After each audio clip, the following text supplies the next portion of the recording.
السلام علیکم ورحمۃ اللہ وبرکاتہ۔ وعلیکم السلام ورحمۃ اللہ وبرکاتہ۔ نحمدہ ونصلی علی رسولہ الکریم، اما بعد، فاعوذ باللہ من الشیطان الرجیم، بسم اللہ الرحمن الرحیم۔ رب اشرح لی صدری ویسر لی امری واحلل عقدۃ من لسانی یفقہوا قولی، رب زدنی علما، اللہم فقہنا فی الدین۔ کیا حال ہے آپ سب کا؟ الحمدللہ میں بھی خیریت سے ہوں، اللہ کا شکر اور احسان ہے۔ میرا نام ہیرا خالد ہے اور الحمدللہ میں نے آج سے 12 سال پہلے اسی ادارے سے یہ تعلیم دین کا کورس کیا تھا، اور پھر اس کے بعد اللہ سبحانہ و تعالیٰ نے دوبارہ سے توفیق دی اور میں نے B S in Islamic studies کیا 4 سالہ، کچھ سال پہلے، 2 سال پہلے الحمدللہ۔ تو آج آپ کون سا سبجیکٹ پڑھنے جا رہے ہیں؟ پتہ ہے آپ کو اس سبجیکٹ کا نام کیا ہے؟ بالکل، حدیث کی اہمیت اور ضرورت۔ اس کتاب کے حوالے سے بات کرنے سے پہلے میں آپ کو قرآن کی ایک آیت سنوانا چاہوں گی۔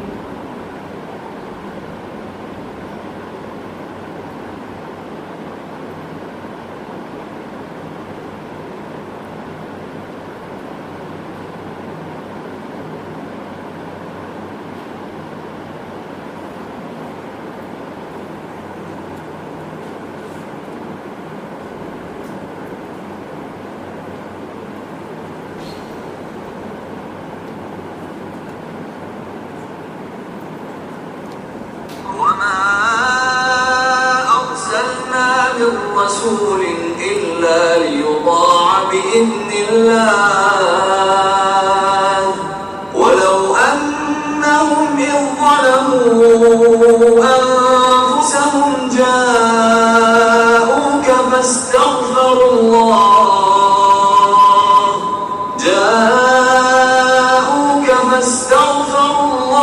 واستغفر لهم الرسول لوجدوا الله توابا رحيما فلا وربك لا يؤمنون حتى يحكموك فيما شجر بينهم ثم لا يجدوا في أنفسهم حرجا مما قضيت ويسلموا تسليما۔ جی آپ سب مل کے ایک بار درود شریف پڑھ لیں، پھر ہم انشاءاللہ آغاز کرتے ہیں۔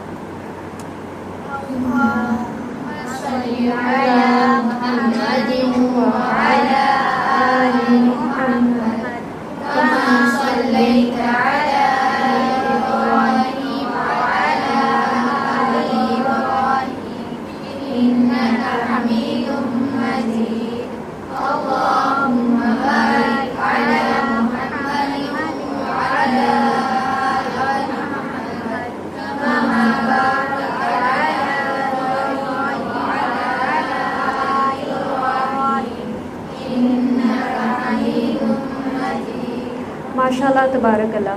اچھا، جو آیت پلے کی گئی تھی اس کا آپ کو معنی یا مفہوم کچھ سمجھ میں آیا کہ اس میں کیا کہا گیا تھا؟ سمجھ میں آیا یا نہیں سمجھ میں آیا؟ اس کا ترجمہ یہ تھا کہ ہم نے کوئی رسول نہیں بھیجا مگر اس لیے کہ اللہ کے حکم سے اس کی اطاعت کی جائے۔ تو کسی بھی رسول کے آنے کا مقصد کیا ہوتا ہے؟ کہ اس کی اطاعت کی جائے، اور یہ اللہ سبحانہ و تعالیٰ نے ہمارے اوپر فرض کر دیا ہے کہ جو انبیاء آئے ہیں اور اب نبی کریم صلی اللہ علیہ وسلم کی تعلیمات کہ ہم ان پہ عمل کریں، یہ فرض درجے کی بات ہے۔ اور ہمارے جتنے بھی معاملات ہیں ان میں ہم نبی کریم صلی اللہ علیہ وسلم کو حاکم بنائیں، یہ اللہ سبحانہ و تعالیٰ کا ہمارے لیے حکم ہے۔ تو یہ جو کتاب ہے حدیث کی اہمیت اور ضرورت، اگر ہم 2 لفظوں میں اس کتاب کا نام تجویز کریں تو اس علم کو علم الحدیث یا مصطلح الحدیث بھی کہا جاتا ہے۔ کیا کہا جاتا ہے؟ یا مصطلح الحدیث۔ اور علم کا اپوزٹ کیا ہوتا ہے؟ علم کا اپوزٹ کیا ہوتا ہے؟ جہالت۔ شاباش۔ تو علم کا معنی ہوتا ہے کہ وہ معلومات جن پر یقین ہو، اور علم کے ساتھ جب حدیث کا لفظ لگ جاتا ہے تو مراد ہوتا ہے کہ نبی کریم صلی اللہ علیہ وسلم کا ٹیکسٹ جو ہم تک پہنچا ہے، اور اس میں پھر 3 چیزیں شامل ہوں گی، آپ صلی اللہ علیہ وسلم کا قول، فعل اور تقریر. اسی کو حدیث بھی کہا جاتا ہے. اس کتاب میں ہم یہی حقیقت جانیں گے اور اسی کے بارے میں پڑھیں گے کہ یہ جو علم الحدیث ہے یا نبی کریم صلی اللہ علیہ وسلم کی جو احادیث ہیں اس میں صحیح درجے کی کون سی ہیں، ضعیف درجے کی کون سی ہیں، اور اس کے پھر کچھ قاعدے اور اصول ہیں اور کچھ ضابطے ہیں. اس کتاب میں ہم وہ قاعدے بھی پڑھیں گے انشاءاللہ. اور یہ جو علم ہے، علم الحدیث، یہ نبی کریم صلی اللہ علیہ وسلم کی سنت کی اسٹڈی ہے. تو کیا حدیث کے لیے سنت کا لفظ بھی استعمال کیا جا سکتا ہے، یا آپ کے خیال میں سنت ایک الگ ٹرم ہے اور حدیث ایک الگ چیز ہے؟ بتائیں آپ کے خیال میں کیا ہے، دونوں الگ الگ ہیں یا حدیث کے لیے سنت کا لفظ بھی استعمال کیا جا سکتا ہے؟ ہاں جی بتائیں، استعمال کیا جا سکتا ہے؟ بالکل استعمال کیا جا سکتا ہے. تو علم الحدیث میں حدیث کی جگہ سنت کا لفظ بھی بولا جا سکتا ہے، اور مراد نبی کریم صلی اللہ علیہ وسلم کا قول، فعل اور تقریر ہے. تو حدیث میں بھی اگر سنت کا لفظ لکھا ہوا ہوگا تو وہاں بھی مراد نبی کریم صلی اللہ علیہ وسلم کا قول، فعل اور حدیث ہوگا. تو لہٰذا نبی کریم صلی اللہ علیہ وسلم نے علم کا حاصل کرنا فرض قرار دیا ہے. یہ فرض علم ہے، قرآن اور حدیث کا علم حاصل کرنا. اور اس کے بارے میں ایک ہمیں حدیث پتہ چلتی ہے، طلب العلم فریضۃ علی کل مسلم. یہ حدیث آپ نے سنی ہے کہ دین کا علم حاصل کرنا ہر مسلمان پہ فرض ہے. تو اس حدیث سے واضح ہو گیا کہ علم دین کا سیکھنا ہمارے اوپر فرض ہے، اور جو اسے نہیں سیکھتا وہ اس اسلامی فریضے سے غافل ہے، اور اس کے متعلق آخرت میں سوال بھی کیا جائے گا. آپ کو پتہ ہے روز قیامت کوئی شخص اپنے قدم نہیں ہلا سکے گا جب تک وہ 5 سوالوں کے جوابات نہ دے دے، اور اس میں ایک یہ سوال بھی ہوگا کہ اپنی جوانی کن کاموں میں گزاری تھی. اور یہ سوال ہم میں سے ہر ایک سے ہوگا. اگر پیپر کی تیاری سے پہلے ہمیں سوالات پتہ چل جائیں تو ہم اس کی زیادہ اچھے سے تیاری کرتے ہیں نا. تو یہ ایک ایسا سوال ہے جو ہمیں پہلے سے پتہ ہے کہ ہم سے پوچھا جائے گا، تو ابھی سے ہم اس کا جواب سوچ کے رکھیں، بلکہ اس کے مطابق عمل کر کے رکھیں تاکہ وہاں پہ ہم فلاح اور کامیابی پا سکیں. تو پہلا تو ان 5 سوالوں میں سے یہ سوال ہوگا کہ اپنی جوانی کن کاموں میں گزاری تھی. اور پھر علم کے بارے میں سوال ہوگا کہ کیا دین کا علم حاصل کیا تھا، اور اگر حاصل کیا تھا تو اس پہ عمل کتنا کیا تھا. تو ہم اس سوال سے بچ نہیں سکتے. بہت سے لوگ یہ سمجھتے ہیں کہ دین کے بارے میں یہ جو سوال ہے، علم کے بارے میں، یہ ان لوگوں سے پوچھا جائے گا جنہوں نے دین کا علم سیکھا ہوگا. جنہوں نے نہیں سیکھا یا جو غافل رہے ان سے یہ سوال بھی نہیں ہوگا. نہیں، یہ سوال سب سے ہوگا. اور دور حاضر میں جو علم دین ہے اس کی اہمیت اور بھی زیادہ بڑھ جاتی ہے، اور آج کے دور میں اس کی بہت زیادہ اور شدید ترین ضرورت ہے، کیونکہ اس وقت جو ہے وہ اہل اسلام کو بہت سارے چیلنجز کا سامنا ہے، اور یہ فتنوں کا دور ہے، اور ہر جگہ جو ہے وہ ہزاروں قسم کے فتنے برپا ہو رہے ہیں. طرح طرح کی برائی اور بے حیائی عروج پر ہے. نافرمانی کا فتنہ، عورتوں کے حوالے سے نافرمانی اور ناشکری، مال و دولت کی فراوانی کا فتنہ، کفر اور اہل کفر کا فتنہ، شرک اور کئی طرح کی بدعات اور خرافات کا جنم ہو رہا ہے، عیش پرستی، یہ ساری چیزیں. اسی طرح دین کے معاملے میں بھی بہت سے فتنے کھڑے ہو رہے ہیں. جیسے بہت سے لوگ اپنے سے کوئی حدیث گھڑ کے اس کو نبی کریم صلی اللہ علیہ وسلم سے منسوب کر دیتے ہیں کہ نبی کریم صلی اللہ علیہ وسلم نے یہ فرمایا ہے، اور یہ کتنا بڑا فتنہ ہے. نبی کریم صلی اللہ علیہ وسلم نے فرمایا کہ جو میرے اوپر جھوٹ گھڑے وہ کیا کرے، اپنا ٹھکانہ کہاں بنا لے، جہنم میں بنا لے. اتنی بڑی وعید ہے، اور بہت سے لوگ اس کو بہت ہلکا سمجھتے ہیں. تو ہم سب جو ہیں وہ کلمے پر ایمان رکھنے والے ہیں الحمدللہ، جس کا ایک جز جو ہے وہ اللہ پر ایمان ہے، اور دوسرا جز کیا ہے، نبی کریم صلی اللہ علیہ وسلم پر ایمان ہے. ہم اللہ کو تو ایک مانتے ہیں، لیکن ہم کمی کہاں کرتے ہیں کہ نبی کریم صلی اللہ علیہ وسلم کی تعلیمات کو ہم کامل نہیں سمجھتے. یا ایمان تو ہم رکھتے ہیں لیکن رسول کا کیا معنی ہے، رسالت کا کیا مقصد ہے وہ نہیں جانتے. اور ہم کیا چاہتے ہیں کہ اگر ہم نہ مانیں تو لا الہ الا اللہ محمد الرسول اللہ کے تقاضے پورے نہیں ہوتے. اس کی وجہ یہ ہے کہ نبی کریم صلی اللہ علیہ وسلم کی رسالت قیامت تک ایک ایسی چیز ہے کہ اس کے مقابلے میں کوئی چیز، کوئی نبی یا کوئی بھی اور انسان کوئی حیثیت نہیں رکھتا. مثال کے طور پہ آج اگر حضرت موسیٰ علیہ السلام بھی آ جائیں یا حضرت عیسیٰ علیہ السلام بھی آ جائیں تو کیا نبی کریم صلی اللہ علیہ وسلم کے مقابلے میں ان کی کوئی حیثیت ہے؟ نہیں. وہ بھی کس کے پیروکار بن کے آئیں گے؟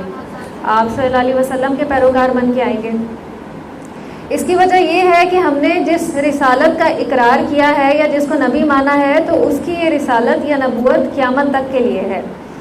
تو لہٰذا نبی کریم صلی اللہ علیہ وسلم کی رسالت پر ایمان کوئی معمولی بات نہیں ہے. تو آج اگر حضرت عیسیٰ علیہ السلام بھی آتے ہیں تو وہ بھی نبی کریم صلی اللہ علیہ وسلم کے دین اور آپ کی تعلیمات کے ہی پیروکار ہوں گے. اور آپ کو پتہ ہے کہ قیامت سے پہلے حضرت عیسیٰ علیہ السلام کا دوبارہ ظہور ہوگا. تو کیا وہ بحیثیت الگ نبی آئیں گے یا نبی کریم صلی اللہ علیہ وسلم کی تعلیمات کو ہی فالو کریں گے؟ جی شاباش. وہ نبی کریم صلی اللہ علیہ وسلم کی تعلیمات کو اور اسی قرآن اور حدیث کو وہ فالو کریں گے.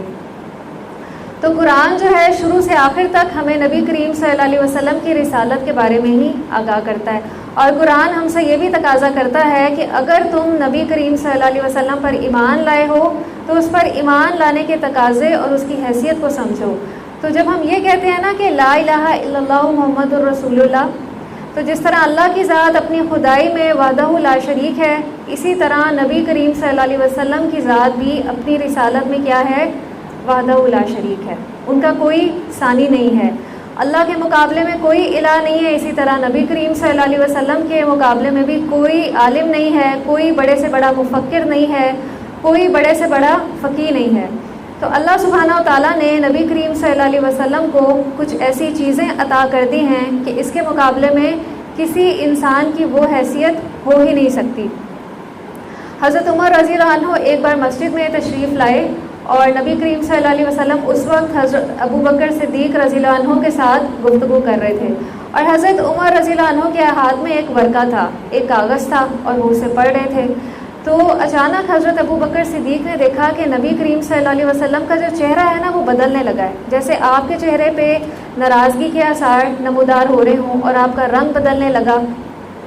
تو حضرت عمر رضی اللہ عنہ جب قریب آئے تو انہوں نے بھی نبی کریم صلی اللہ علیہ وسلم کا چہرہ دیکھا اور ساتھ ہی وہ یہ فرمانے لگے کہ رضیت باللہ ربا وبالاسلام دینا وبمحمد رسولا، کہ میں اللہ کے رب ہونے پر راضی ہوں، اسلام کے دین ہونے پر راضی ہوں، اور نبی کریم صلی اللہ علیہ وسلم کے رسول ہونے پر راضی ہوں. تو نبی کریم صلی اللہ علیہ وسلم نے ان سے فرمایا کہ اے عمر، اگر موسیٰ علیہ السلام بھی آج زندہ ہوتے تو ان کی نجات کا دار و مدار بھی کیا تھا؟ میری پیروی تھا. اور وہ کیا ہے؟ حضرت عمر اہل کتاب کے صحیفوں میں سے کوئی صحیفہ پڑھ رہے تھے. یعنی آپ نے یہ فرمایا کہ اس کی اب ضرورت نہیں ہے، جب قرآن آ گیا، جب حدیث آ گئی، تو اس کے مقابلے میں ان صحیفوں کی اب کوئی وقت نہیں ہے. اس سے بھی ہمیں نبی کریم صلی اللہ علیہ وسلم کی رسالت کی اہمیت کا پتہ چلتا ہے کہ جس پر ہم ایمان رکھتے ہیں. اسی لیے قرآن میں بھی اللہ سبحانہ و تعالیٰ نے فرمایا کہ لَقَدْ كَانَ لَكُمْ فِي رَسُولِ اللَّهِ أُسْوَةٌ حَسَنَةٌ، یقیناً تمہارے لیے اللہ کے رسول میں ایک بہترین نمونہ ہے. تو نبی کریم صلی اللہ علیہ وسلم ہمارے لیے بہترین ماڈل اور نمونہ ہے. اگر ہم آپ کو فالو کریں گے تو اسی صورت میں ہماری زندگی بھی سنور سکتی ہے اور آخرت بھی سنور سکتی ہے. اور اگر ہم آپ کو فالو نہیں کریں گے تو اس میں خسارہ ہی خسارہ ہے، دنیا میں بھی خسارہ ہے اور آخرت میں بھی خسارہ ہے. تو رسالت کے معاملے میں آپ کی کوئی مثال نہیں ہے، کوئی آپ کا ہمسر نہیں ہے. آج اگر حضرت موسیٰ یا حضرت عیسیٰ علیہ السلام کی تعلیمات ہمارے لیے ماڈل نہیں ہیں تو اس کی بہت بڑی وجہ ہے، کیونکہ ان کی شریعت میں بعض ایسی چیزیں تھیں جو ان کی نافرمانی کے سبب ان پہ سخت کر دی گئی تھیں. جیسے مثال کے طور پہ حضرت موسیٰ علیہ السلام کی شریعت میں یہ تھا کہ وہ صرف اپنی عبادت خانے میں ہی عبادت کر سکتے تھے، اس سے باہر وہ عبادت نہیں کر سکتے تھے. تو آپ ذرا سوچیں کہ اگر یہ چیز آج ہمارے لیے نافذ کر دی جائے تو یہ کتنا مشکل ہے کہ صرف مسجد میں عبادت کر سکتے ہیں، مسجد کے باہر عبادت نہیں کر سکتے. تو کیا ہم میں سے کوئی اتنی قدرت رکھتا ہے کہ اس کو فالو کر سکے، اس حکم کو؟ نہیں، کیونکہ اس میں سختی ہے. تو بنی اسرائیل کی سخت دلی کی وجہ سے ان پہ بہت سے سخت قوانین اللہ تعالیٰ نے نافذ کر دیے تھے جو آج ہم مسلمانوں کے لیے نہیں ہیں. الحمدللہ ہمارے لیے اللہ تعالیٰ نے بہت سی آسانیاں اور سہولت رکھ دی ہیں. اس کے مقابلے میں نبی کریم صلی اللہ علیہ وسلم کا کیا ارشاد ہے کہ جُعِلَتْ لِي الْأَرْضُ مَسْجِدًا، کہ اللہ تعالیٰ نے یہ ساری زمین میرے لیے مسجد بنائی ہے. مسجد اگر قریب ہے تو میں مسجد میں نماز پڑھ لوں، اور اگر مسجد دور ہے تو میں جدھر بھی ہوں ادھر ہی قبلہ رخ ہو کے نماز ادا کر لوں. تو یہ ہماری شریعت میں حکم ہے. اسی طرح بنی اسرائیل کے لیے یہ حکم تھا کہ اگر کپڑے کو کہیں گندگی لگ جائے تو اسے دھونا نہیں ہے بلکہ اتنی جگہ کو کاٹ دینا ہے. تو اس سے کیا ہو جاتا ہے؟ وہ کپڑا ویسٹ ہو جاتا ہے. اور ہمارے دین میں یہ آسانی ہے کہ اگر کپڑے کو کہیں گندگی لگ جائے، نجاست لگ جائے، تو کیا سہولت ہے ہمارے دین میں؟ ہاں، اتنی جگہ کو ہم دھو کے استعمال کر سکتے ہیں، دھونے سے طہارت مل جاتی ہے. تو یہ ایک آسان حکم ہے نا دین کا. اسی طرح اور بھی بہت سے ایسے احکامات ہیں جو اہل کتاب کی شریعت میں بہت سخت ہیں، جبکہ ہماری شریعت میں وہ بہت آسان اور سہولت کے ساتھ اللہ سبحانہ و تعالیٰ نے ذکر کیے. تو لہٰذا نبی کریم صلی اللہ علیہ وسلم ہمارے لیے ایک بہترین نمونہ اور ماڈل ہے. اور آپ کو پتہ ہے ماڈل وہ ہوتا ہے جس کے بارے میں زندگی کے ہر پہلو کے لحاظ سے رہنمائی حاصل کی جائے. اس کا اٹھنا، اس کا بیٹھنا، اس کا کھانا، اس کا پینا، اس کے معاملات، اس کے اطوار، ہر چیز کو فالو کیا جائے. ایسا انسان ہی ماڈل ہوتا ہے، یعنی زندگی کا ہر معاملہ. تو نبی کریم صلی اللہ علیہ وسلم کے معاملات اپنوں کے ساتھ، غیروں کے ساتھ، قریبی رشتہ داروں کے ساتھ، دور کے رشتہ داروں کے ساتھ، حتیٰ کہ دشمنوں کے ساتھ بھی آپ کے جو معاملات تھے وہ بہت اچھے تھے کہ کوئی بھی آپ پہ انگلی نہیں اٹھا سکتا کسی بھی معاملے میں. تو آپ کے یہ معاملات اتنے زیادہ پرفیکٹ ہیں. اسی لیے نبی کریم صلی اللہ علیہ وسلم کو ہمارے لیے بہترین اسوہ حسنہ قرار دیا گیا، بہترین ماڈل قرار دیا گیا. اور نبی کریم صلی اللہ علیہ وسلم جب سے ان کو نبوت ملی آخری سانس تک ان سے کوئی گناہ سرزد نہیں ہوا. آپ اس بارے میں بالکل معصوم تھے اور اللہ کی حفاظت میں تھے. اور یہ بھی آپ کی ایک بہت ہی بڑی خوبی اور کوالٹی تھی جس کی بنا پہ آپ ہمارے لیے بہترین اسوہ حسنہ ہیں. اور نبی کریم صلی اللہ علیہ وسلم کو روز قیامت جو مقام اور مرتبہ ملے گا وہ بھی سب انبیاء سے بڑھ کے ہوگا. سب سے بلند مقام اور مرتبہ آپ کو ملے گا. اور اس سے بھی ہمیں نبی کریم صلی اللہ علیہ وسلم کی حیثیت اور فضیلت کا اندازہ ہوتا ہے. اسی طرح اللہ کے نبی صلی اللہ علیہ وسلم نے اللہ کا دین پہنچانے میں بھی کوئی کمی اور کوتاہی نہیں کی. انہوں نے براہ راست اس علم کو اللہ سبحانہ و تعالیٰ سے لیا. پھر صحابہ کرام رضی اللہ عنہم نے نبی کریم صلی اللہ علیہ وسلم سے سیکھا. تو پھر اس طرح ایک چین بن گئی اور اسی چین کی صورت میں وہ علم جو ہے ہم تک پہنچا ہے. تو آج ہمارے اوپر بھی کیا لازم ہے کہ ہم یہ علم اس سے سیکھیں جو اس علم کو صحیح بیان کرے، اس علم میں کوئی کمی کوتاہی نہ کرے. ایسا نہ ہو کہ ہم میڈیا کے اوپر کوئی بھی حدیث دیکھتے ہیں لکھی ہوئی، ساتھ اس کے ریفرنس نہیں ہوتا، صرف یہ لکھا ہوا ہوتا ہے کہ نبی کریم صلی اللہ علیہ وسلم کا ارشاد ہے، تو ہم آنکھیں بند کر کے اس پہ یقین کر لیں، آنکھیں بند کر کے اس کو فالو کر لیں. کیا نبی کریم صلی اللہ علیہ وسلم کی محبت یہ تقاضا کرتی ہے کہ ہم آپ کے ہر فرمان کو بغیر تحقیق کے قبول کر لیں اور اس پہ عمل کرنا شروع کر دیں؟ نہیں. آج کل جس طرح کا فتنوں کا دور ہے اور جس طرح احادیثیں گھڑی جا رہی ہیں، نبی کریم صلی اللہ علیہ وسلم سے منسوب کی جا رہی ہیں، ہمارے اوپر لازم ہے کہ ہم وہ طریقے سیکھیں تاکہ ہم بحیثیت حدیث کے طالب علم ان کا کچھ نہ کچھ جائزہ لے سکیں کہ آیا وہ صحیح ہے یا ضعیف ہیں، کس کیٹیگری میں وہ فال کرتی ہیں. اسی لیے ہم یہ علم جو ہے سیکھ رہے ہیں تاکہ ہم وہ قواعد جان سکیں اور طریقے جان سکیں جس کی بنیاد پہ ہم ان حدیثوں کو پرکھ سکیں.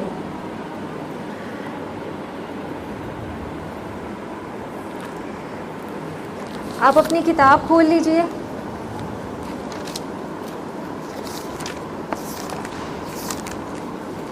ابتدائیہ سے. دین اسلام کا سارا دار و مدار نبی کریم صلی اللہ علیہ وسلم پر اترنے والی وحی پر ہے. اور وحی کی دو قسمیں ہیں. کون کون سی ہیں؟ جی وحی کی دو قسمیں کون کون سی ہیں؟ جی اچھا چلے ہم پڑھتے ہیں. ابھی نبی کریم صلی اللہ علیہ وسلم کا فرمان ہے، ترکت فیکم امرین لن تدلوا ما تمسکتم بہما، کتاب اللہ و سنت النبی. آپ سب دیکھ رہے ہیں اپنے سامنے یہ حدیث، یہ موطا امام مالک کی حدیث ہے. اس کا مفہوم یہ ہے کہ میں تمہارے درمیان دو چیزیں چھوڑے جا رہا ہوں، اگر تم ان دونوں کو مضبوطی سے تھام لو گے تو کبھی گمراہ نہیں ہوگے. ایک اللہ کی کتاب اور دوسرا اس کے نبی صلی اللہ علیہ وسلم کی سنت ہے. جو بھی ان دو چیزوں کو تھام لے گا، مضبوطی سے تھامنے سے مراد ہے اس پہ عمل کرنا، تو وہ کیا ہے، کبھی گمراہ نہیں ہوگا۔ اور قرآن اور نبی کریم صلی اللہ علیہ وسلم کی سنت ایک دوسرے سے الگ نہیں ہیں، یہ ایک ہی منبع سے نکلنے والی دو نہریں ہیں۔ منبع کہا جاتا ہے سورس کو، جہاں سے کوئی چیز نکل رہی ہو۔ قرآن وحی جلی ہے اور حدیث وحی خفی ہے۔ وحی جلی جس کو وحی مطلوب بھی کہا جاتا ہے، جس کی تلاوت کی جاتی ہے اور جس کے الفاظ اور معنی کیا ہیں، اللہ کی طرف سے ہیں۔ قرآن کے جتنے بھی الفاظ ہیں وہ بالکل نبی کریم صلی اللہ علیہ وسلم نے اسی طرح ہم تک پہنچائے ہیں جس طرح حضرت جبرائیل علیہ السلام وحی لے کر نبی کریم صلی اللہ علیہ وسلم پر پہنچے۔ جبکہ اس کے مقابلے میں جو وحی خفی ہے اس کو وحی غیر مطلوبی کہا جاتا ہے۔ وحی غیر مطلوب کون سی ہوتی ہے؟ مطلوب اگر تلاوت کرنا ہے تو غیر مطلوب کیا ہوگا؟ جس کی تلاوت نہ کی جاتی ہو اور جس میں احکامات ہیں، اور تمام انبیاء میں وحی کا یہی طریقہ رائج رہا ہے، اور اس میں الفاظ جو ہیں وہ نبی کریم صلی اللہ علیہ وسلم کے اپنے ہیں۔ مفہوم وہی ہے جو اللہ سبحانہ و تعالیٰ نے دیا اور الفاظ نبی کریم صلی اللہ علیہ وسلم کے ہیں۔ تو قرآن مجید کو سمجھنے اور اس پہ عمل کرنے کے لیے سنت کو سمجھنا لازمی ہے۔ یہ ایک بہت ہی اہم بات تھی۔ قرآن کو سمجھنے کے لیے کیا ہے؟ سنت کو سمجھنا بہت ضروری ہے۔ حدیث کے بارے میں افراط و تفریط۔ ہمارے معاشرے میں حدیث کے بارے میں دو انتہا پسند رجحانات پائے جاتے ہیں۔ پہلا گروہ جو ہے وہ اس قدر سادہ ہے، کم فہم اور علم حدیث سے لا علم ہے کہ نبی کریم صلی اللہ علیہ وسلم سے منسوب کردہ ہر بات کو ہی حدیث سمجھتا ہے، چاہے وہ حدیث جھوٹی اور من گڑت ہی کیوں نہ ہو۔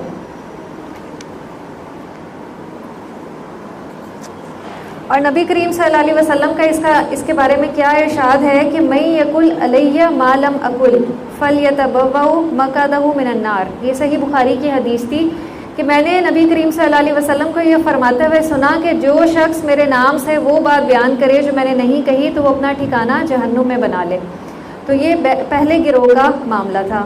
اور جو دوسرا گروہ ہے وہ سادہ تو نہیں ہے لیکن مغربی نظریات تہذیب سے بے حد متاثر ہے کہ دین اسلام کی ہر چیز کو اپنی عقل کی بنیاد پر پرکھنے کی کوشش کرتا ہے۔ ایسا گروہ اپنی عقل کی بنیاد پر صحیح اور حسن حدیث کو بھی مشکوک سمجھتا ہے۔ کیا صحیح اور حسن حدیث قابل عمل ہوتی ہیں؟ کسی حدیث کے ساتھ اگر حسن حدیث لکھا ہوگا تو کیا اس کا حکم قابل عمل ہوگا؟ بالکل اس کا حکم قابل عمل ہوگا۔ تو اگر کوئی صحیح حدیث یا حسن حدیث کو بھی مشکوک سمجھتا ہے تو یہ دوسرا گروہ بھی کیا ہے؟ گمراہی کا شکار ہے۔ میں نے آپ کو یہ جو پہلا پیراگراف تھا اس کا مفہوم بتا دیا ہے، کیونکہ ٹائم شارٹ ہونے کی وجہ سے ایک ایک چیز ریڈ نہیں کی جا سکتی۔ آپ اس کو جا کے خود سے ایک بار ریڈ کیجیے گا تو انشاءاللہ آپ کو مزید سمجھ میں آ جائے گا۔ حدیث کے بارے میں افراط و تفریط۔ احادیث کے مطالعے میں غلط اور غیر مستند روایتوں کو بھی مصلحت کے تحت قبول نہیں کرنا چاہیے۔ یہ غیر مستند ہے، تا پہ بھی زبر ہے اور نون کے اوپر بھی زبر ہے۔ غیر مستند، غیر مستند کہتے ہیں ان اوتھینٹک کو، جس کو قبول نہیں کیا جا سکتا، جو قابل قبول نہیں ہے، جو قابل حجت نہیں ہے۔ تو ایسی روایتوں کو قبول نہیں کرنا چاہیے۔ اسی لیے جو فضائل قرآن اور فضائل حدیث پر مبنی احادیث ہیں ان کو پڑھنے سے گریز کرنا چاہیے۔ کیا آپ نے فضائل قرآن اور فضائل حدیث کی کتابیں دیکھی ہیں؟ سنا ہے کبھی اس کے بارے میں؟ تو جو فضائل قرآن اور فضائل حدیث میں بہت سی احادیث ہیں نا، وہ خود سے گھڑی ہوئی ہوتی ہیں، وہ درست نہیں ہوتی۔ تو ایسی کتابوں کو پڑھنے سے بھی گریز کرنا چاہیے۔ حدیث کی جو موسٹ اوتھینٹک کتابیں ہیں وہ کون سی ہیں؟ ان کو کس نام سے جانا جاتا ہے؟ صحیح بخاری ہے، لیکن ان کو مجموعی طور پہ کیا کہا جاتا ہے؟ صحاح ستہ یا کتب ستہ۔ اگر ان میں سے کوئی حدیث آ جاتی ہے نا کسی بھی کتاب میں، کوئی کتاب اگر ہم دیکھیں اور اس میں لکھا ہو کہ کتب ستہ کی فلاں کتاب جو ہے اس کی احادیث اس میں شامل ہے، تو پھر ہم نے اس کتاب کو پڑھنا ہے، ٹھیک ہے؟ کیونکہ یہ جو ہیں سب سے صحیح ترین احادیث ان میں موجود ہیں۔ لیکن سب سے زیادہ صحیح احادیث جو ہیں وہ صحیح بخاری اور صحیح مسلم میں موجود ہیں۔ اس کے علاوہ جو کتب ستہ میں کتابیں ہیں ان میں کچھ نہ کچھ ضعیف احادیث بھی موجود ہیں۔ تو لہٰذا جو ہے فضائل اعمال پہ مبنی جو غیر مستند احادیث ہیں ان کو پڑھنے سے بھی گریز کرنا ہے. جیسا کہ جب حضرت عمر رضی اللہ عنہ کو نبی کریم صلی اللہ علیہ وسلم نے وہ صحیفہ پڑھتے ہوئے دیکھا تو آپ نے ناراضگی کا اظہار کیا. کیونکہ کوئی بھی چیز ہم پڑھتے ہیں نا تو آہستہ آہستہ کیا ہوتا ہے کہ ہمارا اس کے بارے میں ایک ذوق اور انٹرسٹ ڈیولپ ہونا شروع ہو جاتا ہے. کچھ چیزیں نہ چاہتے ہوئے بھی پھر ہمارے اندر آ جاتی ہیں. تو لہٰذا ایسی چیزوں کو پڑھنے سے بھی گریز کرنا ہے. پھر حدیث کے ذوق انتخاب کی غلطی نہ کیجیے. اس میں کیا ہے کہ حدیث کے معاملے میں افراط و تفریط سے بچنا ہے. پک اینڈ چوز نہیں کرنا کہ کچھ احادیث کا انتخاب کر کے اسے ہی قابل عمل مانا جائے اور باقی احادیث کو پڑھنا بھی گوارا نہ کیا جائے. اور قرآن کی ایک آیت اس کے بارے میں بالکل واضح ہے. افتؤمنون ببعض الکتاب وتکفرون ببعض. کیا تم اللہ کے بعض احکامات کو تو مانتے ہو اور بعض کا انکار کرتے ہو؟ تو یہ بھی ہمارے لیے گنجائش نہیں ہے کہ ہم اس طرح سے کریں. قرآن کے اور صحیح احادیث کے جتنے بھی احکامات ہیں وہ کیا ہیں؟ قابل عمل ہیں. اور کچھ چیزوں کو قبول کر لینا اور باقیوں کو قبول نہ کرنا یہ ایمان میں کمزوری کی علامت ہے.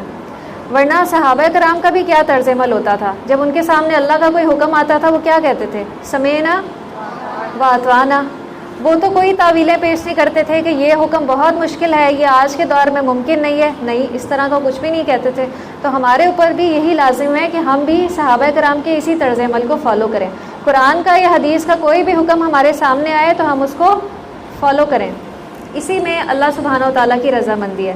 اللہ تعالیٰ نے کیوں صحابہ کرام کو اپنی رضامندی کا سرٹیفکیٹ دیا تھا دنیا میں؟ رضی اللہ عنہم، اسی وجہ سے دیا تھا. قرآن اور حدیث پہ عمل کرنے کی وجہ سے، قرآن اور حدیث کو اپنی ترجیح پہ اور فرسٹ پریورٹی پہ رکھنے کی وجہ سے، اور دین اسلام میں پیش آنے والی مشکلات کو خندہ پیشانی سے برداشت کرنے کی وجہ سے، اور استقامت کے سبب اس دین پہ چلنے کی وجہ سے اللہ تعالیٰ نے ان کو اپنی رضامندی کا سرٹیفکیٹ دیا تھا. اور جو انسان بھی دین کے راستے پہ چلتا ہے اس کے راستے میں مشکلات ضرور آتی ہیں. یہ انبیاء کی سنت ہے. صحابہ کرام بھی ہم دیکھیں انہوں نے کتنی مشکلات برداشت کی، لیکن کیا انہوں نے دین کا راستہ چھوڑا ان مشکلات کے سبب؟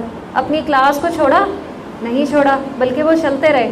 اور اللہ کی مدد ہمیشہ اپنے ایسے بندوں کے ساتھ ہوتی ہے جو دین کے راستے پہ چلتے رہتے ہیں. اللہ تعالیٰ ضرور ان کی مدد کرتے ہیں، اور آہستہ آہستہ جب وہ استقامت دکھاتے ہیں نا تو ان کے حالات سنوار دیتے ہیں.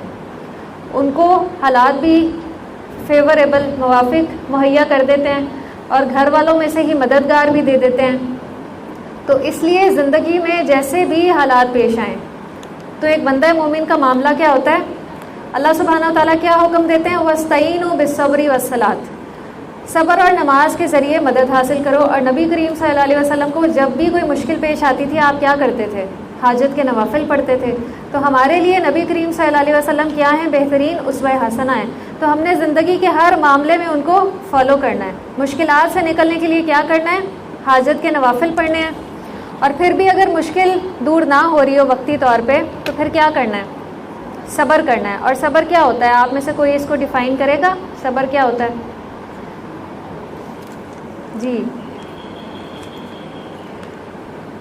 کیا صبر سے مراد رونا دھونا ہوتا ہے؟ نہیں، صبر ہوتا ہے کوئی نیگیٹو ریئیکشن شو نہ کرنا. حالانکہ دل جو ہے نا وہ ایسا محسوس کر رہا ہوتا ہے جیسے کوئی پہاڑ پہ چڑھا ہو. دل بہت ہی مشقت اور غم زدہ ہوتا ہے، لیکن انسان زبان سے کوئی شکوہ نہیں کرتا. زبان پہ تو اختیار ہے نا، دل پہ تو چلیں اختیار نہیں ہے.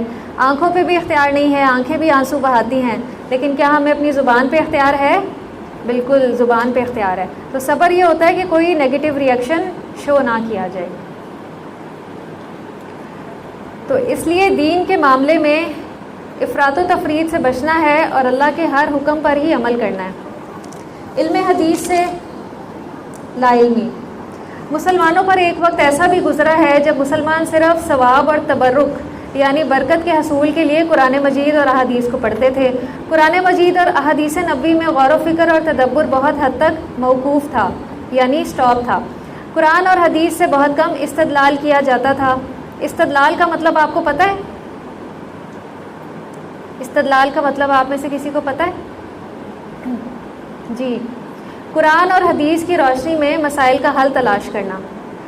آج کل ہم طرح طرح کے مسائل کا سامنا کرتے ہیں دین کے لحاظ سے، اور اس میں ہمیں حل نظر نہیں آ رہا ہوتا تو استدلال یہی ہوتا ہے جو ہمارے فقہا ہیں انہوں نے قرآن اور حدیث سے استدلال کیا ہے ان مسائل کے حل کے لیے.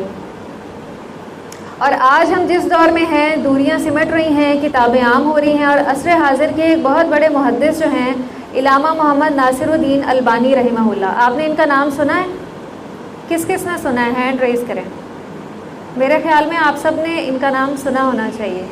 اونچا سا ہینڈ ریز کریں, مجھے نظر نہیں آ رہا. جی آپ نے کیا ہے. اور کسی نے بھی ان کا نام نہیں سنا؟ یہ عصر حاضر کے ایک بہت بڑے محدث ہیں, اور انہوں نے کیا کیا ہے, کتب ستہ کی جو احادیث ہیں ان کی تخریج کی ہے اور ان پہ حکم لگایا ہے. تخریج کا مطلب ہوتا ہے کہ ایک حدیث جو ہے وہ اور کن کن کتابوں میں پائی جاتی ہے. جیسے مثال کے طور پہ ایک حدیث اگر صحیح بخاری میں آئی ہے تو جب ہم اس کی تخریج نکالیں گے نا, ہمیں پتہ چل جائے گا کہ اچھا یہی حدیث جو ہے وہ سنن ابی داؤد میں بھی ہے, یہی حدیث جو ہے وہ جامع ترمذی میں بھی ہے, یا صحیح مسلم میں بھی ہے. تو اس کو تخریج کہتے ہیں. اور حدیث پہ حکم لگانا کیا ہے؟ جیسے ابھی میں نے آپ کو بتایا تھا کہ جو سب سے صحیح ترین حدیث کی کتابیں ہیں وہ دو ہیں, صحیح بخاری اور صحیح مسلم. اس کے علاوہ باقی جو احادیث کی کتابیں ہیں اس میں کچھ نہ کچھ ضعیف روایات بھی ہیں. اب ہمیں کیسے پتہ چلے گا؟ ہم تو نہیں جان سکتے کیونکہ ہم نے ابھی اتنا علم تو حاصل نہیں کیا کہ ہم احادیث پہ حکم لگا سکیں. تو یہ کام تو کوئی بہت بڑا محدث کر سکتا ہے جس کے پاس کثیر علم ہو, علم کے احادیث کے حوالے سے اور راویوں کے حوالے سے. تو یہی کام جو ہے وہ ناصر الدین البانی رحمہ اللہ نے کیا ہے کہ کتب ستہ کی جو احادیث ہیں ان پہ حکم لگا دیا انہوں نے. جیسے موبائل میں ایک ایپ ہے اسلام 360 اور مکتبہ شاملہ اردو, اگر ہم وہ کھولیں اور اس میں کتب ستہ کی ہم کوئی بھی حدیث کھولیں تو ہر حدیث کے نیچے ایک حکم لگا ہوا ہوتا ہے صحیح اور ضعیف. تو وہ جو حکم ہے نا وہ ناصر الدین البانی, شیخ البانی رحمہ اللہ نے لگایا ہے. تو اس کے سبب ہمیں پتہ چل جاتا ہے کہ یہ حدیث قابل عمل ہے یا قابل عمل نہیں ہے. تو ہم نے انشاءاللہ وہ طریقہ سیکھنا ہے کہ ہم کیسے اس حدیث کو دیکھ سکتے ہیں. ٹھیک ہے نا؟ اور کوئی بھی کام کب آسان ہوتا ہے؟ جب اس کے لیے ہمارے دل میں کیا ہوتی ہے؟ محبت ہوتی ہے اور شوق ہوتا ہے. تو اپنے دل میں اس چیز کا شوق پیدا کریں کہ ہم نے انشاءاللہ یہ سیکھنا ہے, تاکہ اگر ہمارے سامنے کوئی حدیث آئے ہم اس کو تلاش کر سکیں اصل مصادر میں جا کے, اور اس کا حکم بھی جان سکیں کہ آیا یہ قابل عمل ہے یا نہیں, اور تاکہ ہم دوسروں کو بھی بتا سکیں اور وہ بھی پھر اس سے رک جائیں اور اس کو آگے نہ پھیلائیں. آج کل اس طرح کا زمانہ ہے کہ ایک ہی کلک سے کیا ہے بات دنیا کے دوسرے کونے میں پہنچ جاتی ہے, اور کیا اس کا کوئی ریورس ہے کہ وہ واپس ہو جائے جتنے لوگوں تک وہ پہنچی ہے. اور آپ نے وہ حدیث سنی ہوگی کہ کوئی بھی انسان جو کوئی نیک کام شروع کرتا ہے اور جتنے لوگ اس کو فالو کرتے ہیں تو اس کا ثواب اس شروع کرنے والے کو بھی ہوتا ہے. اسی طرح اگر کوئی گناہ کا کام شروع کرتا ہے تو جتنے لوگ اس کو فالو کر رہے ہوتے ہیں اس کا وبال اس شروع کرنے والے کو بھی ہوتا ہے. تو سوچیں اگر ہمارے ہاتھوں سے کوئی ضعیف حدیث فارورڈ ہو گئی اور وہ بہت سارے لوگوں تک چلی گئی تو پھر کیا ہوگا؟ تو اس معاملے میں بہت محتاط رہنے کی ضرورت ہے اور اپنے علم میں اضافے کی ضرورت ہے. نبی کریم صلی اللہ علیہ وسلم کی اتباع اور پیروی جو ہے وہ شرط ہے. سورہ آل عمران کی آیت نمبر 31 ہے, قل ان کنتم تحبون اللہ فاتبعونی یحببکم اللہ یغفر لکم ذنوبکم واللہ غفور الرحیم. کہہ دیجئے اگر تم اللہ سے محبت کرتے ہو تو میری پیروی کرو, اللہ تعالیٰ بھی تم سے محبت کرے گا اور تمہارے گناہ بخش دے گا, اور اللہ تعالیٰ بے حد بخشنے والا اور نہایت مہربان ہے. اس آیت سے ایک کرائٹیریا پتہ چل رہا ہے, ایک معیار پتہ چل رہا ہے کہ جو لوگ بھی نبی کریم صلی اللہ علیہ وسلم کی محبت کے دعوے دار ہیں تو ان کو کیا بتایا جا رہا ہے کہ اگر کوئی اللہ کی محبت کا طلبگار ہے تو اس کو کیا کرنا چاہیے؟ وہ کس ذریعے سے اللہ کی محبت حاصل کر سکتا ہے؟ کس ذریعے سے؟ اونچی آواز میں بتائیں. آپ صلی اللہ علیہ وسلم کی پیروی سے اور اتباع سے. اور اتباع ہوتا ہے کہ فٹ سٹیپس کو بھی فالو کرنا. ہم میں سے ہر ایک چاہتا ہے نا کہ ہمیں اللہ کی محبت ملے, تو اس کے لیے ہمیں کیا راستہ پتہ چل رہا ہے؟ نبی کریم صلی اللہ علیہ وسلم کی اتباع اور پیروی کرنی ہے, آپ کو فالو کرنا ہے, آپ کی سنتوں پہ چلنا ہے.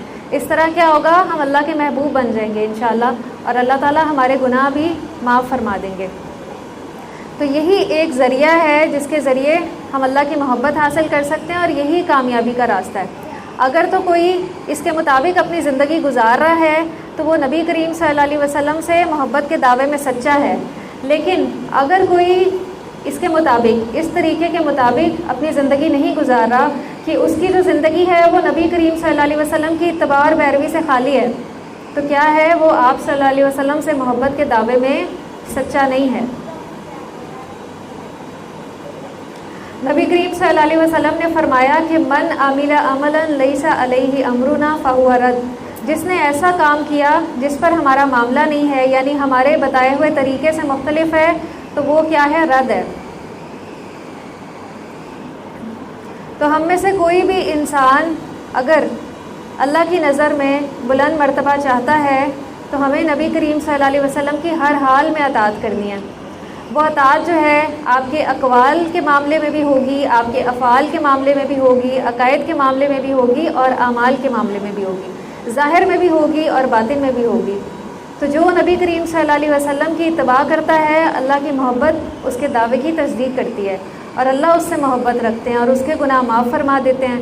اور جس انسان پر اللہ کی یہ عنایت ہو کہ اسے اللہ کی محبت نصیب ہو، اس کے گناہ معاف کر دیے جائیں، تو یہ اس بات کا سمبل ہے کہ اس کے اوپر اللہ کی خاص رحمت ہے اور عنایت ہے، اور یہ اس بات کی بھی علامت ہے کہ وہ انسان راہ راست پہ ہے، صراط مستقیم پہ ہے اور ہدایت کے راستے پہ ہے۔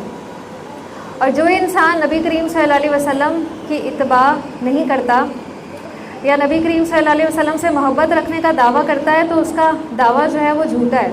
اگر محبت موجود بھی ہو اور شرائط پوری نہ ہو رہی ہوں، یعنی آپ کی اتباع نہ ہو، تو وہ سب کیا ہے، بیکار ہے۔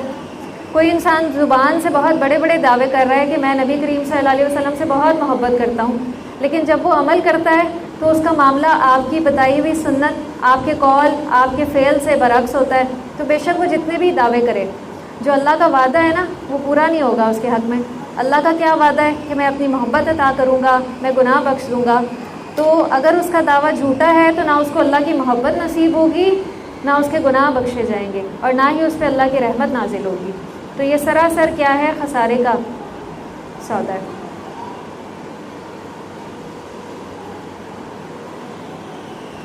اور جتنی نبی کریم صلی اللہ علیہ وسلم کی اتباع ہوگی اسی قدر ایمان میں اضافہ ہوگا اور اللہ کی محبت میں اضافہ ہوگا، اور جس قدر ایمان میں کمی ہوگی اسی قدر ایمان میں اور اللہ کی محبت میں نقص ہوگا اور کمی ہوگی۔ یہ دونوں چیزیں آپس میں لنکڈ ہیں، ایمان کا اور عمل کا آپس میں بہت گہرا تعلق ہے۔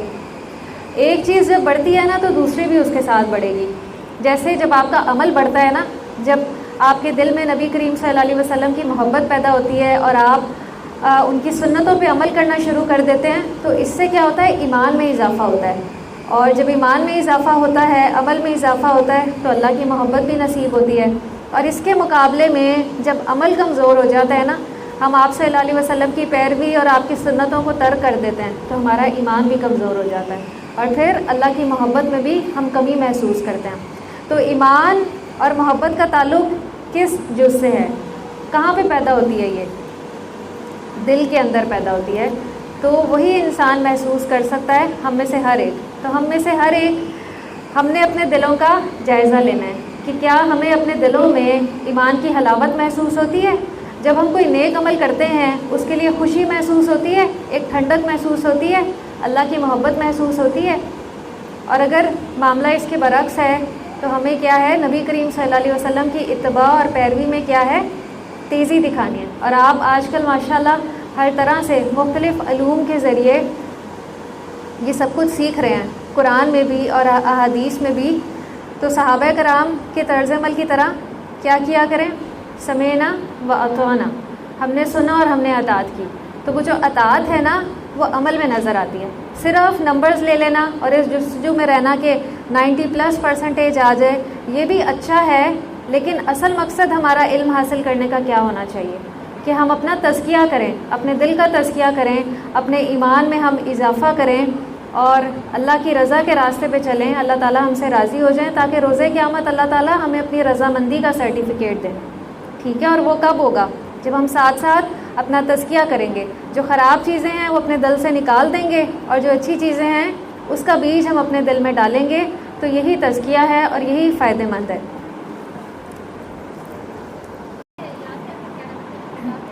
جو یاد کرنا ہوگا نا وہ میں آپ کو بتا دوں گی ساتھ ساتھ. ہاں جی ریڈنگ کر لیجیے گا. جو جو ٹاپکس میں نے بولے تھے نا ہیڈنگ کے ساتھ وہ آپ اس کی ریڈنگ بس کرائیے گا. اور جو میں ہیڈنگ نہ بولوں تو وہ آپ بے شک ریڈ بھی نہ کریں، کیونکہ جو آپ نے ریڈ کرنا ہوگا وہ میں آپ کو بتایا کروں گی. ابھی ہمارے پاس تھوڑا سا ٹائم ہے، ہم تھوڑا اور پڑھ لیتے ہیں.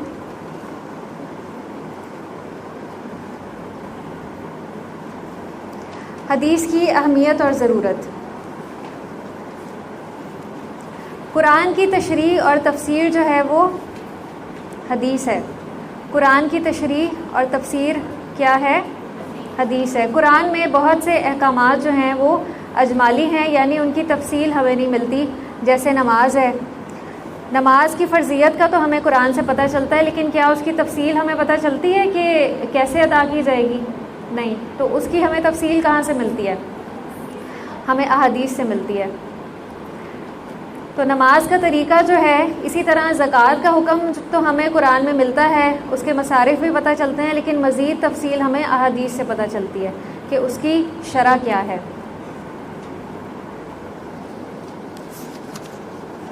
تو ہمارے پاس کیا طریقہ ہے جاننے کا کہ صحیح احادیث جو ہیں وہ کون کون سی ہیں؟ تو ہمارے محدثین نے ماشاءاللہ اس پہ بہت محنت کی ہے، اور انہوں نے احادیث پہ حکم لگا دیے ہیں تحقیق کرنے کے بعد کہ کون سی حدیث صحیح درجے کی ہے، کون سی ضعیف ہے، اور کون سی موضوع حدیث ہے. موضوع حدیث اس حدیث کو کہتے ہیں جو جھوٹی حدیث ہوتی ہے اور من گھڑت حدیث ہوتی ہے. اور انہی محدثین میں ایک نام تو شیخ البانی رحمہ اللہ کا ہے، جن کا میں نے آپ کو ابھی نام بتایا. آپ اپنے پاس لکھ لیں. عصر حاضر کے محدثین جنہوں نے حدیث پہ حکم لگایا ہے، اس میں پہلا نام جو ہے وہ شیخ البانی رحمہ اللہ کا ہے. بک پہ ہی لکھ لیں حدیث کی اہمیت اور ضرورت کے پاس. اور جو دوسرا نام ہے وہ شعیب ارناؤت ہیں. شعیب ارناؤت، الف را نون الف نا واو اور توئیں، ارناؤت. شعیب ارناؤت، ارناؤت، الف را نون الف نا واو اور توئیں. ان دو محدثین نے یہ کام کیا ہے اور ان کی کتابیں موجود ہیں.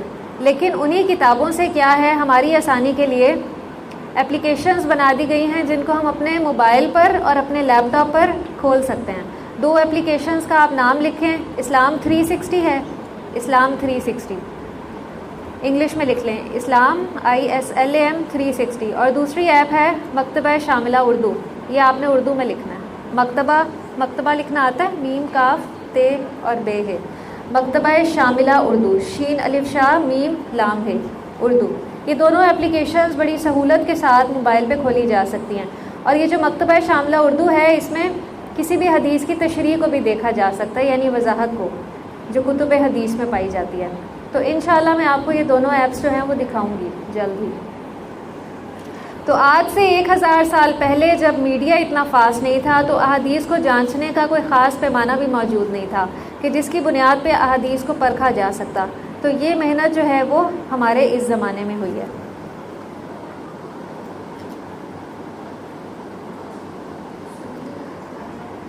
دین اسلام کا تمام دار و مدار صرف اور صرف آخری رسول صلی اللہ علیہ وسلم کی تعلیمات وحی پر ہے. آپ صلی اللہ علیہ وسلم نے ہمیں 2 چیزیں دی ہیں، قرآن مجید اور احادیث، جنہیں ہم سنت بھی کہتے ہیں. درجے اور مقام کے اعتبار سے تو قرآن مجید افضل ہے، لیکن دنیا میں پہلے رسول اللہ صلی اللہ علیہ وسلم تشریف لائے، نبوت کا اعلان کیا، بتایا کہ میں اللہ کا رسول ہوں، مجھ پہ وحی نازل ہوتی ہے. چنانچہ صحابہ رضی اللہ عنہ نے حدیث رسول کی بنیاد پر قرآن کو اللہ کا کلام تسلیم کیا. انہوں نے کس بنیاد پر قرآن کو اللہ کا کلام تسلیم کیا؟ احادیث کی بنیاد پہ، حدیث رسول کی بنیاد پر. قرآن بھی آپ کی زبان پر جاری ہوا، آپ صلی اللہ علیہ وسلم نے اسے لکھوایا، لوگوں کو زبانی یاد کرایا، اور آپ صلی اللہ علیہ وسلم کو رسول تسلیم کرنے کے بعد آپ کے فرمان حدیث کے مطابق ہم نے قرآن کو اللہ کا کلام تسلیم کر لیا.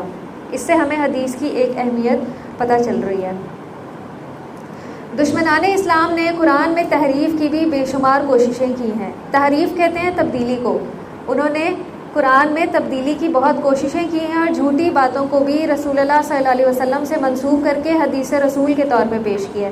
لیکن اللہ تعالیٰ نے دین اسلام کو اور اس کی سچی حقیقی تعلیمات کو میوں و ان محفوظ رکھا۔ اس کا مطلب ہے جس طرح وہ اپنی اصل حالت میں تھی اسی طرح سے اس کو محفوظ رکھا، قرآن کو بھی محفوظ رکھا اور حدیث کو بھی محفوظ رکھا۔ جس طرح قرآن کا انکار ہے کیونکہ دونوں ہمیں نبی کریم صلی اللہ علیہ وسلم کے واسطے سے ملے ہیں، حدیث کا انکار بھی اسی طرح جرم ہے۔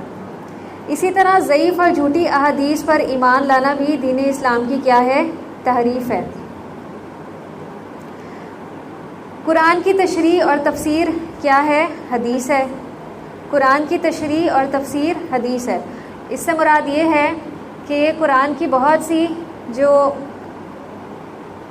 آیات ہیں ان کی تفسیر ہمیں کہاں سے پتہ چلتی ہے؟ حدیث سے پتہ چلتی ہے۔ یہ دونوں مل کر اسلام کی تعلیمات کی تکمیل کرتی ہیں، یہ ایک دوسرے کے محتاج ہیں، محض کسی ایک پر انحصار نہیں کیا جا سکتا، دونوں پر ایمان رکھنا اور دونوں پر عمل کرنا لازمی اور ضروری ہے۔ ایک سچے مسلمان کے لیے ضروری ہے کہ وہ اچھی طرح جان لے کہ صحیح احادیثیں کون کون سی ہیں، جیسا کہ میں نے آپ کو ابھی بتایا کہ وہ کیا طریقہ ہے کہ ہم جان سکیں کہ صحیح احادیث کون سی ہیں۔ تو ہمارے پاس موبائل میں کچھ اپلیکیشنز ہونی چاہیے جہاں پہ ہم اپنا مطلوبہ حدیث نمبر ڈال کے حدیث کا حکم چیک کر سکیں۔ صحیح حدیثیں کون سی ہیں، ضعیف احادیث کون سی ہیں اور جھوٹی احادیث کون سی ہیں، ورنہ اس کا تصور اسلام بھی غلط ہوگا اگر کوئی یہ کوشش نہیں کرتا، اس کا عقیدہ بھی غلط ہوگا اور اس کا عمل بھی غلط ہوگا۔ علم حدیث اور علم اصطلاحات حدیث اسی ضرورت کے تحت امت مسلمہ کے لیے فرض کفایہ ہیں۔ فرض کفایہ کسے کہا جاتا ہے؟ ایک فرض عین ہوتا ہے اور ایک فرض کفایہ ہوتا ہے۔ فرض کفایہ سے کیا مراد ہے؟ اگر بالکل اگر کچھ لوگ بھی ادا کر لیں تو سب کی طرف سے وہ فریضہ ادا ہو جاتا ہے۔ تو علم حدیث کا علم حاصل کرنا امت مسلمہ کے لیے فرض کفایہ ہے۔ تعلیم یافتہ طبقہ اس علم پر مہارت حاصل کرے اور غیر تعلیم یافتہ افراد تک صحیح اور سچا دین پہنچائے۔ ہم جس دور میں زندہ ہیں اگر نبی کریم صلی اللہ علیہ وسلم کے دور سے بہت دور ہے، لیکن اس اعتبار سے بہت مبارک ہے کہ بڑے پیمانے پر علم حدیث کے مختلف زبانوں میں ترویج و اشاعت ہو رہی ہے اور صحیح کو غلط سے نمایاں کر کے اسلام کی سچی تصویر دکھانے کی مخلصانہ کوششیں کی جا رہی ہیں۔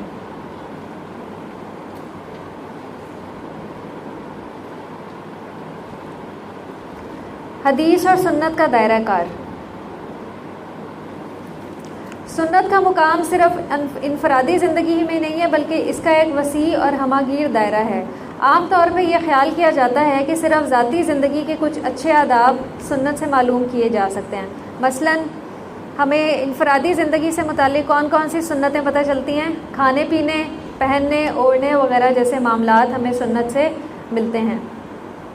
کھانے پینے کے بارے میں کیا پتہ چلتا ہے کہ نبی کریم صلی اللہ علیہ وسلم کھانے سے پہلے کون سی دعا پڑھتے تھے، کھانے کے بعد کون سی دعا پڑھتے تھے، آپ بیٹھتے کس طرح سے تھے، آپ کو کون کون سی چیزیں کھانا مرغوب تھیں، پسندیدہ تھیں، اور کچھ کھانوں کی فضیلت کے بارے میں بھی آپ نے بتایا ہے۔ اسی طرح پہننے اوڑھنے کے بارے میں اور انفرادی معاملات کے بارے میں بھی ہمیں بہت سی احادیث پتہ چلتی ہیں، لیکن یہ بات صحیح نہیں ہے کہ ہم صرف انفرادی احادیث کو ہی سمجھیں یا صرف حدیث کا دائرہ کار ہم یہ سمجھیں کہ وہ انفرادی احادیث تک ہے، بلکہ انسان کی ذاتی زندگی سے لے کر تمام اجتماعی معاملات پر یہ محیط ہے، جن میں معاشرت شامل ہے، تجارت جس کو بزنس بھی کہا جاتا ہے، زراعت، ایگریکلچر، عدلیہ جس کو جوڈیشری بھی کہتے ہیں، قانون، لا، وصیت، ول، وراثت، انہیریٹنس، حلال و حرام کی حدود، تعزیرات۔ تعزیرات سے مراد ہے وہ سزائیں جو جج مقرر کرتے ہیں، حکومت اور سیاست وغیرہ سبھی کچھ شامل ہے۔ یہ تمام کیا ہیں؟ اجتماعی معاملات ہیں۔ تو ہمارے دین کی وسعت دیکھیں کہ انفرادی زندگی سے لے کر اجتماعی معاملات تک کی ہمارا دین ہماری رہنمائی کرتا ہے۔ یہ جتنے امور آپ نے ابھی پڑھے ہیں نا، ان تمام سے متعلق بھی احادیث موجود ہیں۔ ایگریکلچر سے متعلق، قانون سے متعلق، وصیت سے متعلق، وراثت سے متعلق، حکومت اور سیاست سے متعلق بھی ہمیں بہت سی احادیث جو ہیں وہ ملتی ہیں۔ یعنی ہمارے دین نے زندگی کے ہر معاملے میں ہماری رہنمائی کی ہے، انفرادی سطح سے لے کے اجتماعی سطح تک۔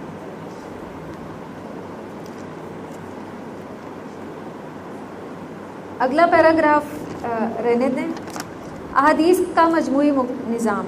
سنت کے سلسلے میں یہ بات نہایت اہم ہے کہ محض کسی ایک حدیث کی بنیاد پر کوئی رائے قائم نہیں کی جا سکتی. کسی ایک حدیث پر بھروسہ کرتے ہوئے رائے قائم نہیں کی جا سکتی، کیونکہ صحیح اور مستند رائے کے لیے حدیث کی تمام سندوں کا جائزہ لینا ضروری ہے اور دیگر احادیث کے ساتھ اس کا موازنہ کرنا، متن میں پائے جانے والے نقص کا تجزیہ کرنا اور مجموعی طور پہ قرآنی تعلیمات اور دوسری احادیث سے اس کو کمپیئر کرنا اور موازنہ کرنا ضروری ہے. جیسے میں نے آپ کو بتایا تھا کہ تخریج کسے کہتے ہیں، میں نے ابھی آپ کو بتایا تھا. آپ میں سے کسی نے جی لکھا.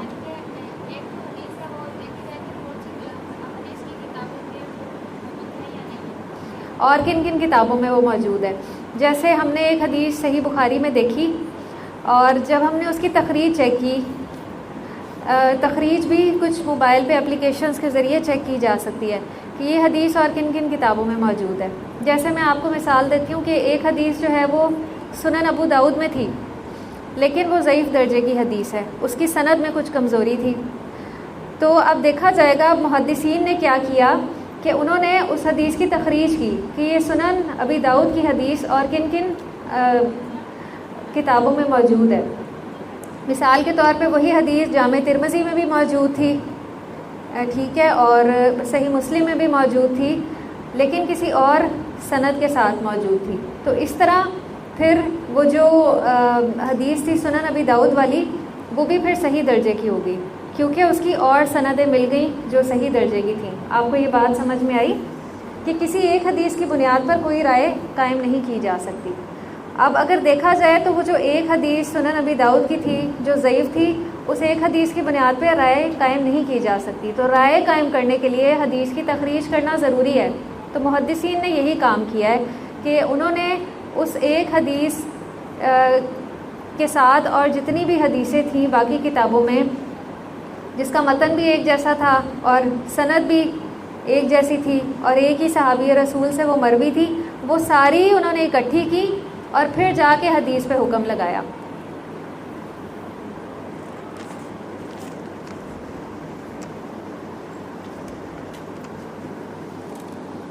جس طرح صرف ایک آیت کا مفہوم بقیہ قرآن سے الگ کر کے برآمد نہیں کیا جا سکتا، اسی طرح ہر حدیث اور ہر سنت بھی دین کے ایک مجموعی نظام کا حصہ ہوتی ہے. صحیح بخاری کے ابواب کی فہرست. اب یہ نیکسٹ پیج پہ 28 پیج پہ آپ کو ایک ٹیبل نظر آ رہا ہے.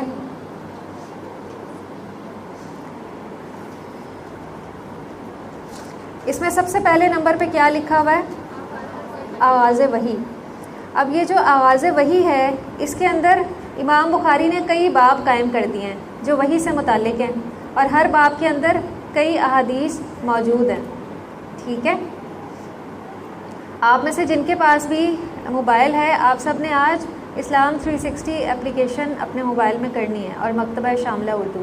آپ کا جو گروپ ہے اس میں لنک شیئر کر دوں گی تو آپ اس کو اپنے پاس سیو کیجیے گا. ہم کچھ نہ کچھ پریکٹس اس پہ بھی کیا کریں گے.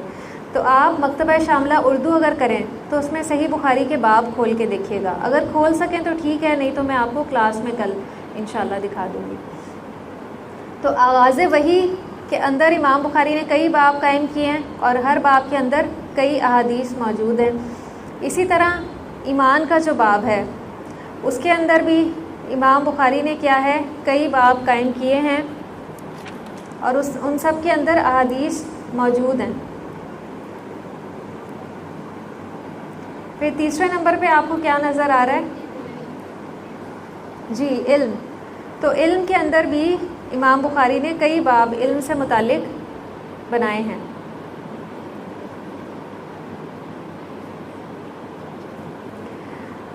جیسے یہ مکتبہ شاملہ اردو میں جو یہ آغاز وحی کا باب ہے اس کا عربی میں نام ہے کتاب بدء الوحی.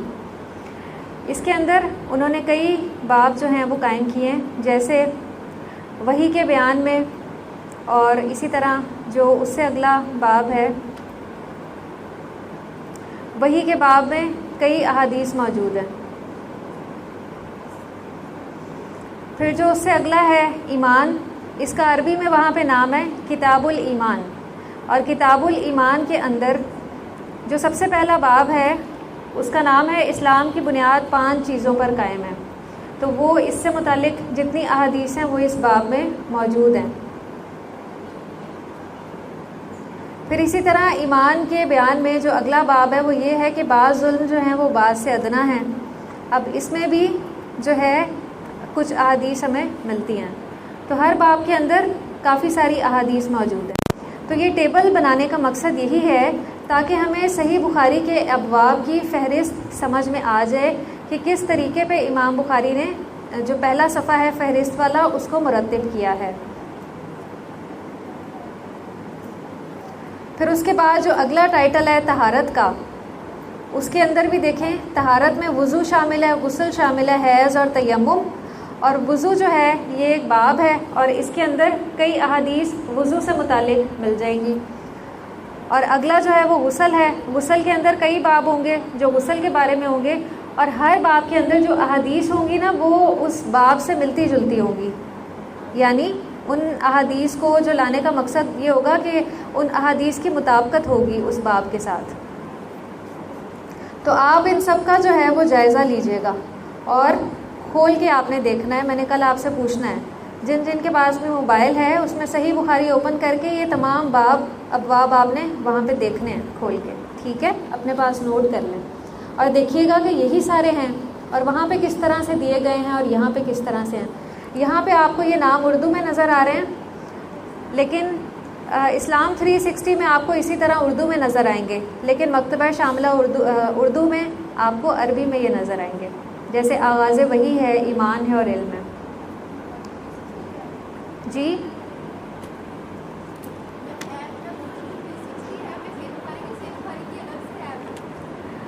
الگ سے ایپ نہیں ہے، اسی کے اندر ہے۔ جی میں آپ کے گروپ میں ایک ویڈیو بنا کے بھی بھیج دوں گی کہ آپ نے کس طرح سے کرنا ہے، ٹھیک ہے؟ کیونکہ محض کتاب سے ان چیزوں کو پڑھ لینا کافی نہیں ہے، میں چاہ رہی ہوں کہ آپ عملی طور پہ بھی اس کی پریکٹس کریں، ٹھیک ہے؟ پیپر تو انشاءاللہ آپ کا اچھا ہو ہی جائے گا، آپ وہ سب کچھ یاد کر کے لکھ لیں گے، لیکن محض یاد کرنا جو ہے وہ کافی نہیں ہے، آپ پریکٹیکل طور پہ بھی کچھ چیزیں جو ہیں وہ سیکھ لیں، آپ کو انشاءاللہ بہت فائدہ دیں گی۔ وآخر دعوانا الحمد للہ رب العالمین، سبحانک اللہم و بحمدک، نشہد ان لا الہ الا انت، نستغفرک ونتوب الیک، والسلام علیکم ورحمۃ اللہ وبرکاتہ۔